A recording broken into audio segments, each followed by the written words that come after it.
लंबोदरं परमसुन्दर एकदन्तं रक्ताम्बरं त्रिनयनं परमं पवित्रम् ओद्दिवाकरनिभोज्ज्वलकान्तिकान्तं विघ्नेश्वरं सकलविघ्नहरं नमामि। नमः परमहंस स्वादित चरणकमलचिन्मकरन्दाय भक्तजनमानस निवासाय श्रीरामचन्द्राय कृष्णत्वदीयपदपङ्कजपञ्जरान्ते अद्यैव मे विशतु मानसराजहंसः प्राणप्रयाण समये कफवातपित्तैः कण्ठावरोधन विधौ स्मरणं कुतस्ते नारायणं नमस्कृत्य नरं चैव नरोत्तमं देवीं सरस्वतीं व्यासं ततो जयमुदीरयेत्। श्रीलक्ष्मीनाथ समारंभां नाथयामुनिमध्यमाम् अस्मदाचार्यपर्यन्तां वन्दे श्रीगुरुपरम्पराम्। अञ्जनानन्दनं वीरं जानकीशोकनाशनं कपीशमक्षहन्तारं वन्दे लङ्काभयङ्करम्। भक्ति भक्त भगवन्त गुरु चतुर्नाम वपुएक इनके पद वंदन किए ना सत विघ्न अनेक। श्री श्यामाजू के पद कमल जब लग हृदय नवास श्याम भ्रमर आवत नहीं तब लगता के पास। बोले वृंदावन बिहारी लाल की जय। भागवत महापुराण की जय। सुखदेव भगवान की जय। परम मंगलमय परात्पर अखिलेश्वर अचिंत कल्याण गुणगण निधान सर्वेश्वर सर्वाधिपति अकारण करुणा वरुणालय अकारण करुणा कारक सकल जन कल्य शापहारक परात्पर पर ब्रह्म सच्चिदानंद स्वरूप परमपिता परमात्मा श्री राधा गोविंद सरकार राधा रमण बाधा हरण श्री बांके बिहारी लाल उनका यह वांग में शब्द में विग्रह श्रीमद् भागवत महापुराण। कोटि कोटि नमन कोटि कोटि प्रणाम इस परम पावन पुराण ग्रंथ पारमहंसियों की पावन संहिता को परमाराध्य नंद नंदन यशोदा नंदन ब्रज नंदन देवकी नंदन श्याम सुंदर श्री कृष्ण के पाद पद्मों पर कोटसा नमन नतमस्तक वंदन एवं अभिनंदन। उनकी हलादिनी शक्ति प्राण प्रिया जगत वंदनी वृषभानंदनी भासुती जगदीश्वरी वर्षाने वाली श्री किशोरी जी के पावन चरणारविंदों पर कोटसा प्रणति। समस्त भूतादिक सीय राम मैं सब जग जानी करहूं प्रणाम जोर जुग पानी। हम सबका यह परम सौभाग्य कि भागवत साप्ताहिक कथा सीखने का सद संकल्प विचार लेकर के एक स्थान पर एक साथ जुड़कर इस पावन पुराण श्रीमद् भागवतम पर अपने मन और चित्त को समाहित किए हुए हैं। बहुत ही आनंद आ रहा है क्योंकि यह आनंद कंद भगवान श्री कृष्णचंद्र की पावन कथा है जो हमारे जीवन में बड़े पुण्यों के बाद प्राप्त होती है ना। चाहे वह हमारा उद्देश्य संकल्प कुछ भी हो, लेकिन अगर किसी भी उद्देश्य संकल्प के द्वारा जीवन में भागवत कथा की प्राप्ति हो रही है, ये निश्चित रूप से समझिए कि हमारे कई कई जन्मों के पुण्य पुंज उदय हुए हैं। जन्मांतरे भवेत पुण्यम तदा भागवतम लभेत, है ना। तब जाकर के ये सौभाग्य जीवन में प्राप्त होता है। हम सब इस समय बड़े ही पावन उपाख्यान पर प्रवेश करने वाले हैं, पुरंजन उपाख्यान।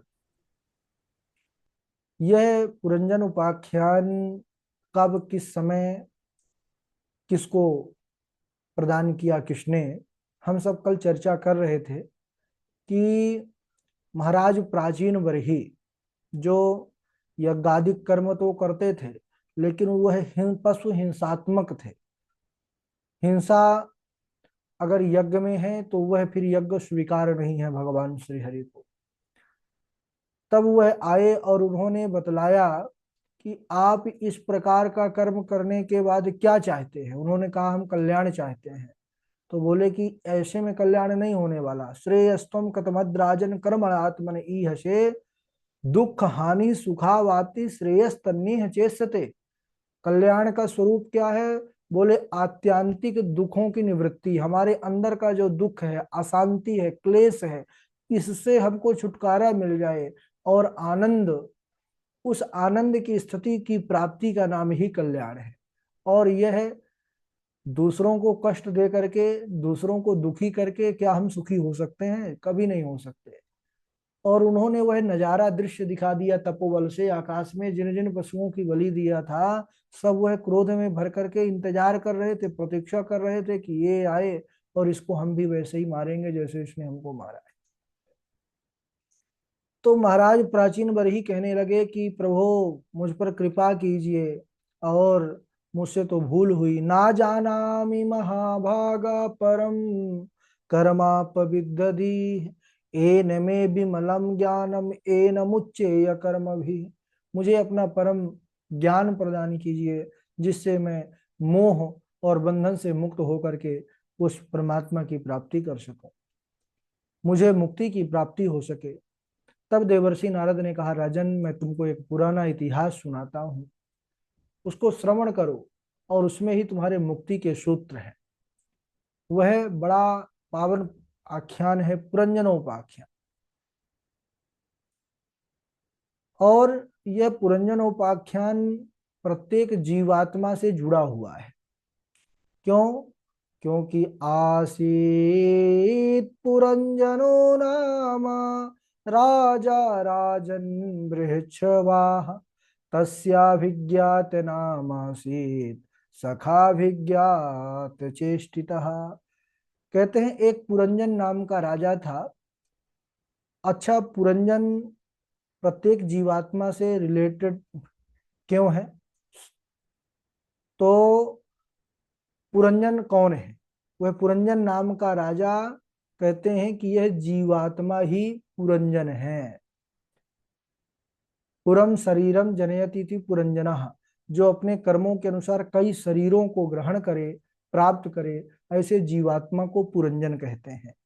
उस पुरंजन का एक मित्र है, सखा है। तस्याभिज्ञात नाम आसी सखा विज्ञात चेष्टिता। उस अभिज्ञा, नाम क्या है सखा का? अभिज्ञात मित्र। अभिज्ञात कौन है? यानी नाविज्ञाय जन्म भी कर्म भी इति अभिज्ञाता, जिसके जन्म कर्म का पता नहीं चलता, वह परमात्मा ही जीव का सच्चा साथी है। कहते हैं ना कि भगवान का सहारा ही है जीव को, और ये सत्य है। इसको एक न एक दिन स्वीकार सबको करना पड़ता है। कोई जल्दी स्वीकार कर लेता है, कोई बाद में स्वीकार करता है, लेकिन इस परम सत्य को स्वीकार करना पड़ता है कि सच्चा साथी केवल परमात्मा है और कोई नहीं है ना। अपबल तपबल और बाहुबल, चौथा है बलराम, सूर्य किशोर कृपाते सब बल, हारे को हरि नाम, हारे को हरि नाम। यानी जब कोई सहारा नहीं मिलता, तब फिर उसी सहारे का स्मरण होता है, ज्ञान होता है, यद्यपि उसका सहारा निरंतर है। नहीं तो एक जीव, एक मनुष्य कैसे उठता है, कैसे चलता है, कैसे भोजन करता है, कैसे अपने विवेक से जो है सुंदर सुंदर वचनों को मुख से बाहर निकालता है, कैसे आत्मचिंतन करता है, कैसे जो है तो वह प्रत्येक बड़े बड़े गतिविधियों को करता है, तो ये सब परमात्मा की विशेष कृपा और सहायता है उनका पूरा।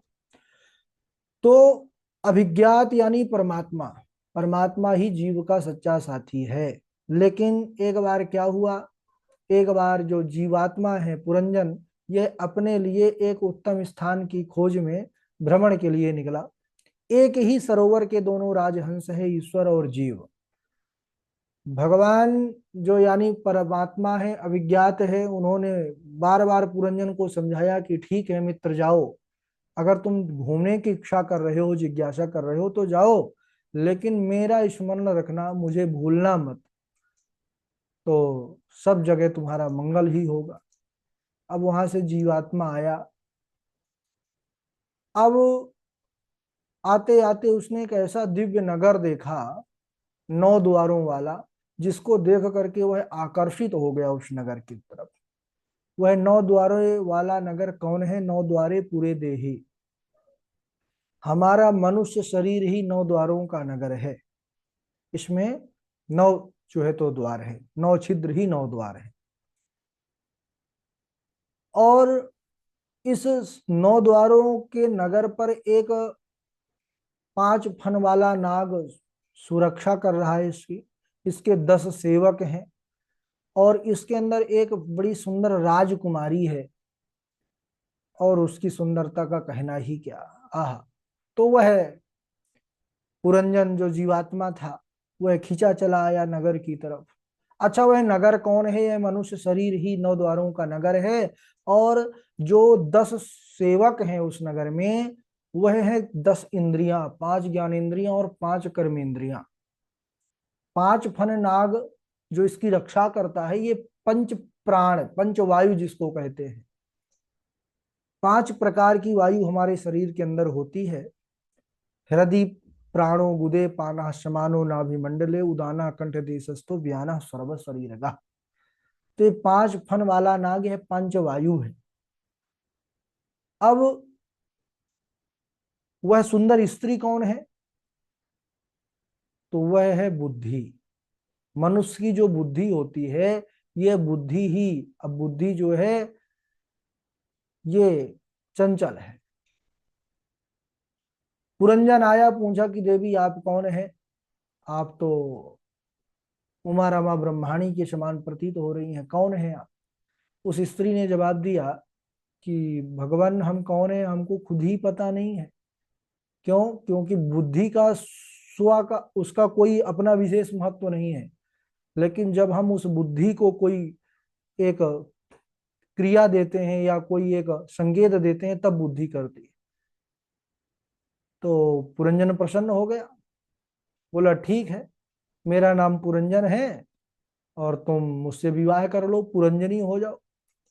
यानी जीवात्मा, बुद्धि का प्रयोग कहाँ होगा?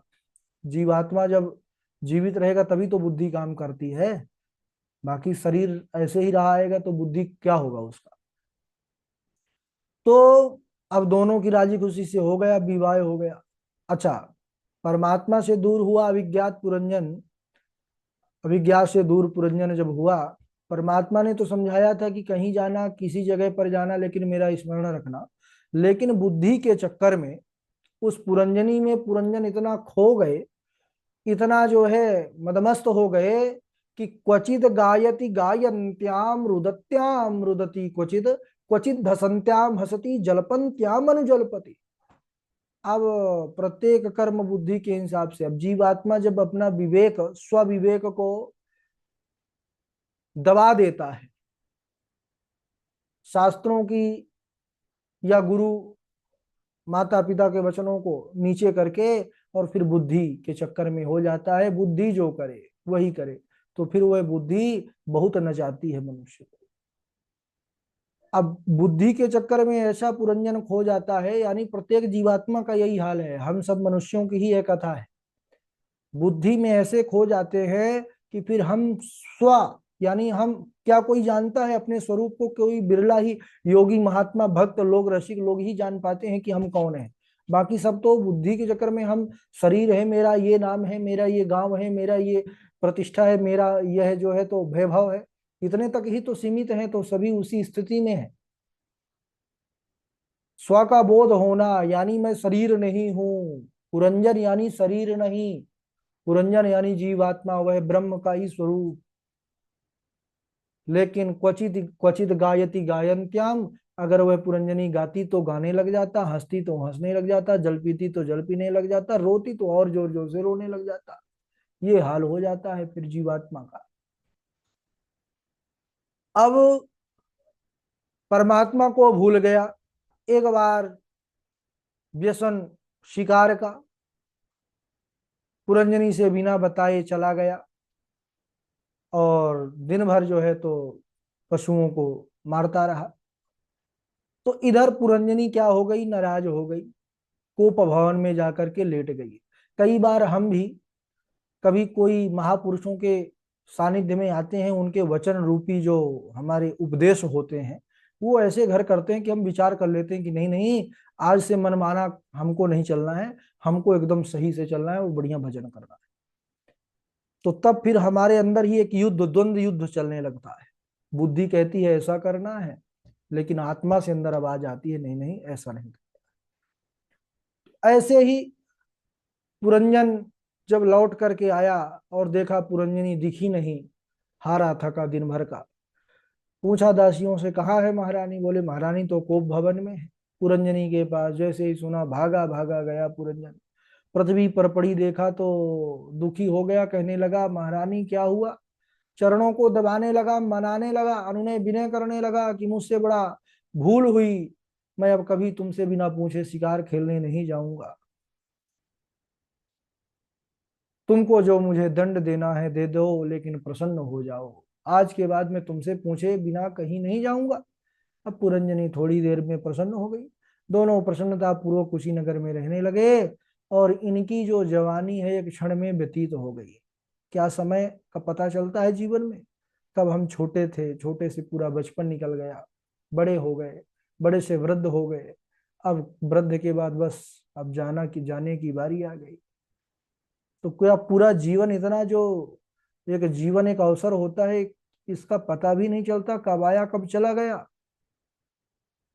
और इन्होंने भी, महाराज दोनों पति पत्नियों ने बहुत से पशु हिंसात्मक यज्ञ किए, और चंडवेग नाम का गंधर्व जिसके 360 सेवक सेविकाएं हैं, वह सब मिलकर के पुरंजनपुरी को लूटने लगे बारी बारी से। अच्छा, चंडवेग नाम का गंधर्व कौन है।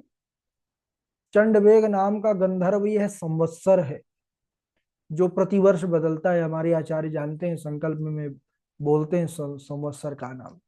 तो प्रतिवर्ष जो होता है ये संवत्सर, और इसके 360 65 दिन का होता है एक वर्ष।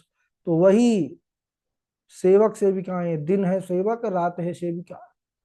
तो इन सब मिल करके बारी बारी से, दिन रात से ही तो व्यक्ति की आयु क्षीण हो रही है, दिन के गमनागमन से, गमन और आगमन से। पता ही नहीं चलता कि कब हम छोटे से बड़े हो गए, कब बड़े से बूढ़े हो गए। और इधर वृद्धावस्था आ गई। वृद्धावस्था ये कड़वा सच है, इसका कोई एक विशेष दिन नहीं होता कि एक वृद्धावस्था किस दिन से। क्योंकि हर हमारा एक कोई डिग्री करते हैं उसका एक टाइम हो सकता है, कोर्स करते हैं उसका समय हो सकता है, समय अवधि की, हाँ इतने दिन बाद हम ये शास्त्री हो जाएंगे, आचार्य बन जाएंगे, या अमुक अमुक डिग्री करके हम इसकी उपाधि प्राप्त कर लेंगे। लेकिन कोई बुढ़ापे की डिग्री नहीं है। जन्म का तो है, मृत्यु का है, लेकिन बीच में हम कब वृद्ध हुए ये कोई वो नहीं है। तो वृद्धावस्था ऐसी आती है कि कोई पता नहीं चलता। अब वृद्धावस्था, जरा, जरा नाम है बुढ़ापा का। एक बार यह घूम रही थी कि कोई हमसे विवाह कर ले। अब जरा से कौन विवाह करना चाहेगा, कोई स्वीकार करना चाहेगा। किसी से पूछिए कि आप बूढ़े होना चाहते हो, तो यही कहेगा नहीं नहीं हमको बूढ़ा नहीं होना है अभी। ना चाहता कोई नहीं है बूढ़ा होना, लेकिन होना पड़ता है। जरा देवी जा रही थी सबके पास कि कोई विवाह कर लो, किसी ने स्वीकार नहीं किया। नारद जी मिले, नारद जी आप ही स्वीकार करो। नारद जी ने कहा देवी राम राम, हमारा जन्म भजन के लिए हुआ है, तो कोई बता दो भाई। अब उन्होंने विचार किया कि ये जरा यानी भयानक, जरा से सब डरते हैं, तो जो जिससे डरता है उससे कौन विवाह करेगा। फिर विचार है कि हाँ एक है जिससे और सब डरते हैं, मृत्यु, यानी मरना भी कोई नहीं चाहता। तो बोले ठीक है तुम मृत्यु देवता के पास चले जाओ, वही हो सकता है स्वीकार कर ले, तुम भी भयानक वो भी भयानक। देवी गई तो मृत्यु देवता भी बुढ़ापे से डरते हैं। मृत्यु देवता ने कहा देवी हमारी बहन बन जाओ, और मेरा भाई है ये प्रज्वार, हम तीनों मिलकर के पुरंजनपुरी पर जो है राज्य करेंगे। अब क्या होता है, पहला तो चंडवेग आयु का आयु जो है हरण कर रहे हैं। इसके बाद जरा हमला बोलती है, बुढ़ापा आता है। बुढ़ापा के बाद क्या आता है, रोग, यानी फिर जब बुढ़ापा आ जाता है नाना प्रकार की समस्याएं जीव जो है तो शरीर में आ जाती हैं, तो वही है प्रज्वार। और उसके बाद फिर अंतिम जो प्रहार होता है मृत्यु का। फिर मृत्यु आते हैं, और तीनों जो है मिलकर के जीव का काम तमाम कर देते हैं। अच्छा, इधर अंतिम अवस्था आ गई पुरंजन की। अब वह मृत्यु सैया पर लेटा हुआ है, मरने वाला है, लेकिन अभी भी उसको परमात्मा की सुध नहीं आ रही। यानी वह अभी भी पुरंजनी की चिंतन कर रहा है कि मेरे जाने के बाद मेरी रानी का क्या हो। जैसे जीवात्मा पूरा जीवन घर गृहस्थी परिवार पर ही फंसा रहता है, और उसी में जो है तो फंसे फरे पूरी आयु गंवा देता है, भगवान का भजन नहीं करता। और मृत्यु के समय जब पूरा जीवन भजन नहीं किए तो मृत्यु के समय, क्योंकि पूर्वाभ्यास बहुत आवश्यक होता है। जब अभ्यास परिवार का है, समाज का है, माया का है, तो फिर मायापति नहीं आएंगे अंत में, फिर वही माया ही दिखेगी मरते समय। और अंते या मति सागति, शास्त्र कहता है जैसे मति अंत में होती है वही गति मिलती है। अब इधर पुरंजनी का चिंतन करके पुरंजन मरा, तो अगला जन्म इसका फिर स्त्री के रूप में हुआ, विदर्भ नरेश आ, की कन्या के रूप में उत्पन्न हुआ। और फिर विवाह हुआ पांड नरेश मलयध्वज के साथ। विवाह हो गया, बच्चे हुए, बाल बच्चे बड़े हो गए, शादी विवाह उनका हो गया तो वन को चले आए। वहां पर महाराज तो इनके जो है तो शरीर पूरा हो गया, मृत शरीर को लेकर के पुरंजनी, यानी वही जिसका नाम वेदर्भी पड़ा, वह विलाप करने लगी, रोने लगी।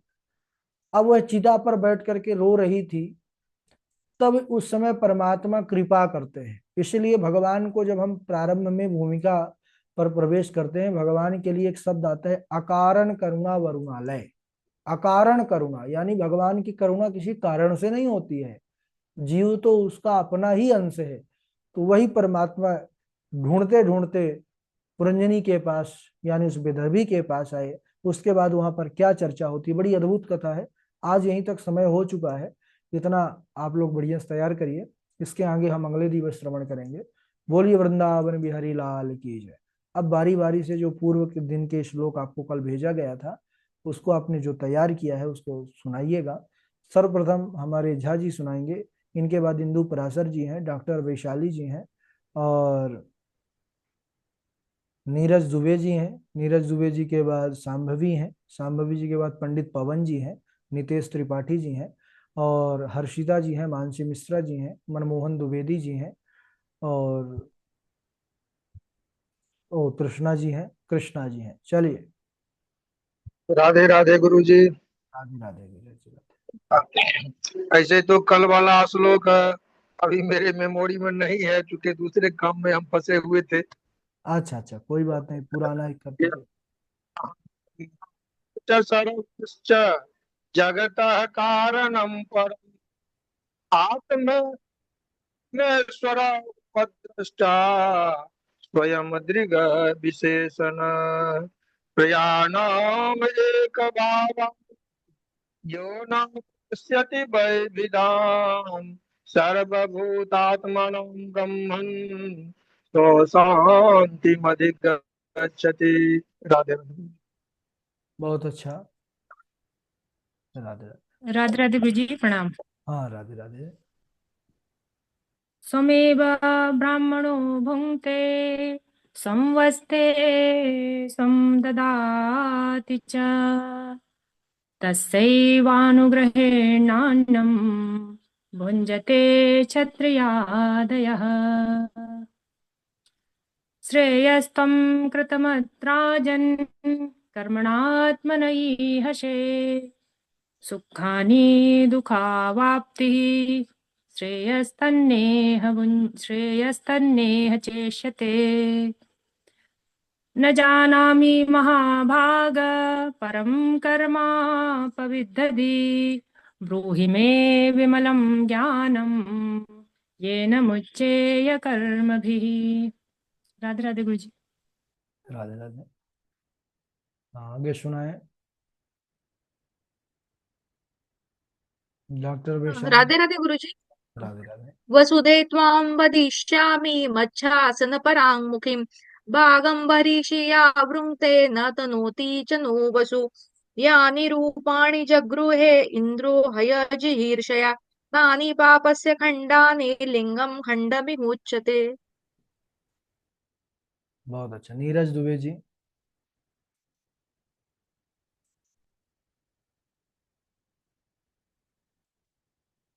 हाँ, नीरज दुबे जी व्यस्त हैं, तो मनमोहन द्विवेदी जी आप सुनाइए। पंडित पवन जी सुनाए। जी राधे राधे गुरु जी प्रणाम। राधे राधे, सुनाइए द्विवेदी।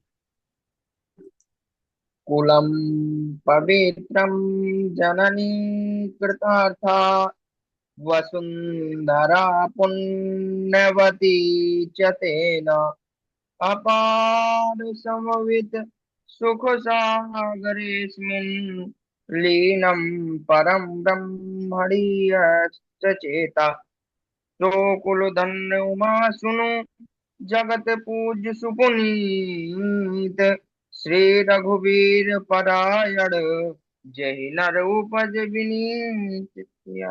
राधे राधे गुरु। ठीक है। और आगे सुनाए। तृष्णा जी आप सुना दीजिए। स्वमेव ब्राह्मणो भुङ्क्ते स्वं वस्ते स्वं ददाति च तस्यैवानुग्रहेणान्नं भुञ्जते क्षत्रियादयः। राधे राधे गुरुजी। बहुत अच्छा। पंडित नितेश त्रिपाठी जी हैं। राधे राधे गुरु जी, प्रणाम। गुरु जी आवाज आ रही है? आ रही आ रही। हाँ। सच्चिदानंद रूपाय विश्वोत्पत्त्यादि हेतवे तापत्राय विनाशाय श्री कृष्णाय वयं नमः। अहो तेज क्षत्रियाणां मानभङ्गं प्रशस्त्यां बालोप्यं हृदा दत्ते यस्मात् त्वसदोच्चः तत्तात् गच्छ भद्रं ते यमुनायास्तटं शुचि पुण्यं मधुवनं यत्र सान्निध्यं नित्यदा हरे। योऽन्तः प्रविश्य मम वाचिमिमां प्रसुप्तां सञ्जीवयत्यखिलशक्तिधर स्वधाम्ना अन्यांश्च चरणश्रवणत्वगादीन् प्राणानमो भगवते पुरुषाय तुभ्यम्। राधे राधे गुरु जी। हाँ राधे राधे। राधे राधे गुरुजी। राधे राधे सुनाइए। राधे राधे गुरुजी। हाँ राधे राधे सुनाइए। माता शिशूनां निधनं सुतानां निशम्य घोरं परितव्यमानां तदा रुदुदास कलाकुलक्षे तासान्त्वयन्नाक् परिता करिट करि किरीटमाली। राधे राधे किरीटमाली। गुरुजी। किरीटमाली। जी गुरुजी।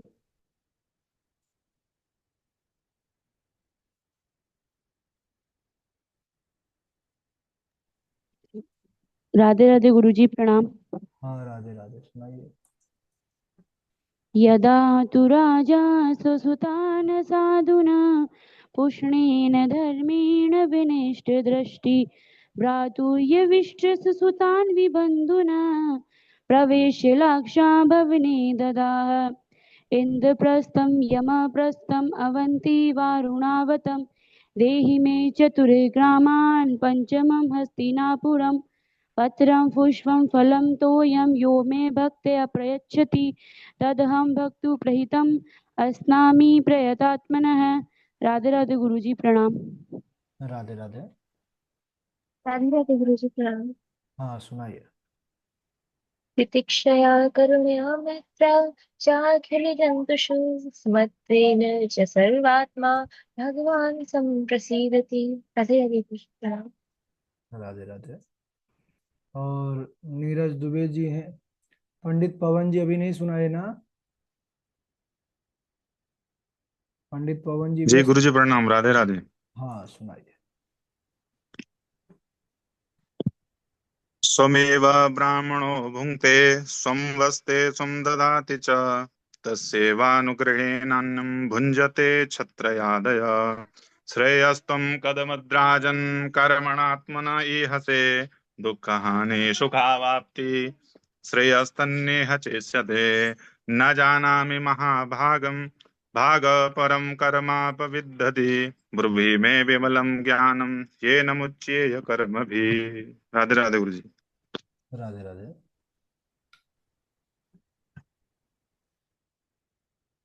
हाँ और कौन है अभी जो नहीं सुनाए? राधे राधे गुरुदेव। राधे राधे। राधे राधे गुरुदेव। राधे राधे। गुरुदेव हम कल वाले श्लोक सुना सकते हैं क्योंकि हम सफर में हैं। ठीक है, सुना दीजिए। हाँ गुरुदेव। हाँ हाँ, सुना दीजिए। यानि रूपाणि जगृहे इन्द्रो अजैर्षया तानि पापस्य खण्डानि लिङ्गं खण्डमिहोच्यते। या उद्धरेत करं राजा धर्मेश्वर शिक्षयन् प्रजानां शम्भुं लङ्घते भगं च स्वं जहाति सा। राधे राधे गुरुदेव। ठीक है। और कौन है अभी जो नहीं सुनाए हैं?